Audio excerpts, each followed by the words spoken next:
Some people say parrots are the perfect witnesses. They remember everything, every argument, every laugh, every secret spoken when nobody else was listening. That's what makes tonight's story so unsettling. Eventually, words that seem connected to something far more dangerous than anyone realizes. So turn down the lights, settle in, and listen carefully. Because sometimes the only witness left behind has feathers. My Aunt Lisa passed away last month. She was 47 years old. Aunt Lisa's cause of death was determined to be an accidental overdose. As someone who has overcome struggles with addiction, her passing left a mark on me. I suppose that's a big reason why I agreed to take in her 14-year-old African gray, Lulu. I'd overheard Uncle Frank telling my mother that he was going to give her up to an animal shelter. That just felt wrong. I've always believed that pets are family, so I told Uncle Frank I'd take her. The first week was a major adjustment. Lulu expressed obvious confusion at her new environment. "Where Liza? Where Liza?"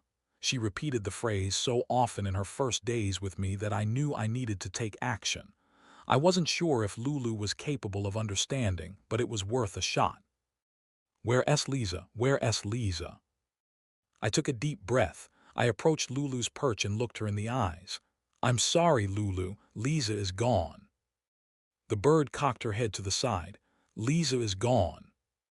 "Yes, Lisa is gone." A tear trickled down my cheek. I didn't think it would be that hard. Saying it out loud somehow made it more real. Lulu didn't respond. Instead, she turned around and faced the wall. Lulu's behavior started to change a few days after that. Initially, she wouldn't say much aside from the occasional, "Lisa is gone." Then she started saying things that I'd never heard her repeat before. The first incident was after work on a random Thursday. I'd barely had a chance to put my purse down when the words met my ears. "Where's your owner, huh?" I froze. Where had Lulu gotten that from? The shock quickly dissipated. Parrots have good memories.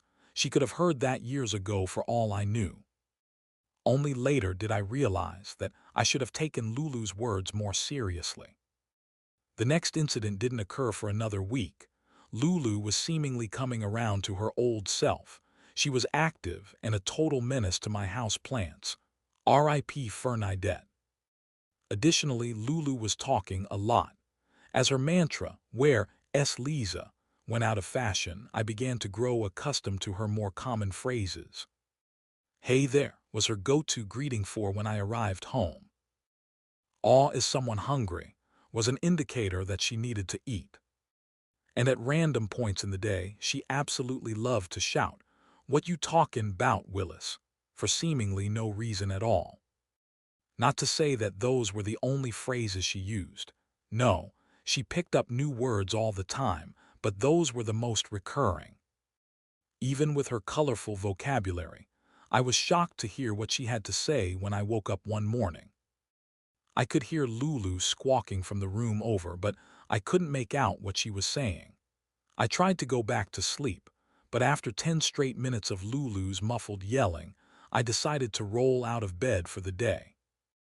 I stepped into the hallway, rubbing sleep from my eyes, and froze. Clear as day, Lulu repeated, "That bitch, I'll end her." I was stunned. Sure, Lulu could be a potty mouth at times, but I had never heard her utter anything so violent. The inflection told me that whoever she'd picked it up from was not messing around. I tentatively approached the living room where Lulu's cage was kept, and I poked my head in. I surveyed the room before determining that no axe-wielding murders were lying in wait to chop my head off. I opened Lulu's cage and let her hop onto my arm. "What's wrong, girl? Where'd you hear that from?" Lulu cocked her head to the side, black eyes studying me before she responded. "Aw, is someone hungry?" Fortunately, Lulu's newest catchphrase didn't last very long. As time went on and we grew more accustomed to one another, I began to leave Lulu's cage open at night. That way she had access to water if she needed it. I didn't have to worry about her making a mess unless a house plant was involved. Aunt Lisa had trained her well. She rarely ever left her cage past dark. That's why I was so shocked to find her shrieking at me in the middle of the night last week. I was awoken from a deep slumber by a high-pitched scream. I instantly recognized it as Lulu's. She was beside my bed, nearly touching my ear, repeating the same phrase over and over again. Hey there, hey there. My eyes shot open. I bolted upright, looking for any sign of a disturbance. My vision was slow to adjust. When it did, I realized exactly why Lulu was shouting. Someone was sitting on the edge of my bed. The silhouette of a hooded figure faced the wall, unmoving. The person didn't react to Lulu's shrieks. It was as if they wanted to be seen. I sat still as a statue. In times of distress, my fight or flight instinct doesn't kick in. Instead, I freeze. That's why I couldn't bring myself to move when the figure turned toward me. Even in the darkness, I could see that they were wearing a mask. It was plain white with a smiley face on the front. The figure produced something from their pocket. My blood turned to ice. The intruder brandished a knife at me. They held it up to my neck amid a cacophony of frantic "Hey there." Lulu launched an attack at the figure, clawing at their mask and hoodie. They acted as if they didn't notice. I was so terrified that I couldn't even bring myself to breathe. The intruder pressed the knife to my flesh, sending a small stream of scarlet trickling down my neck. They leaned in close and whispered into my ear. "This is your only warning. Fuck with us again and you're dead." With that, my assailant stood, put the knife back into their hoodie pocket, and walked out of the room. Lulu stopped attacking once they were gone and joined me at my bedside. Her frantic shouts had devolved into quiet, pensive whispers. "Hey there, hey there." For a few moments I was too shocked to react. I had seen my life flash before my eyes just seconds prior. I truly thought that I was going to die. Once I came back to my senses, I locked my bedroom door, called 911, and cradled Lulu close to my chest as uncontrollable sobs racked my body. The police came up with nothing. I'm so scared and confused. Did I unknowingly piss someone off? Is this a case of mistaken identity?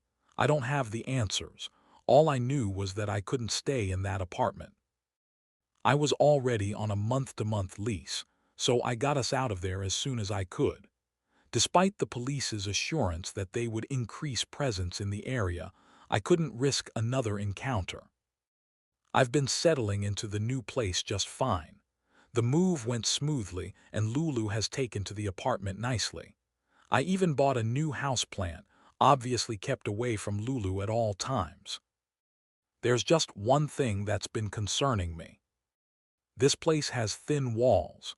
Sometimes, late at night, I can hear Lulu speaking from the other room, and she says the same thing every time. "Hey there." If you enjoyed tonight's story, leave a like, subscribe, and let me know in the comments.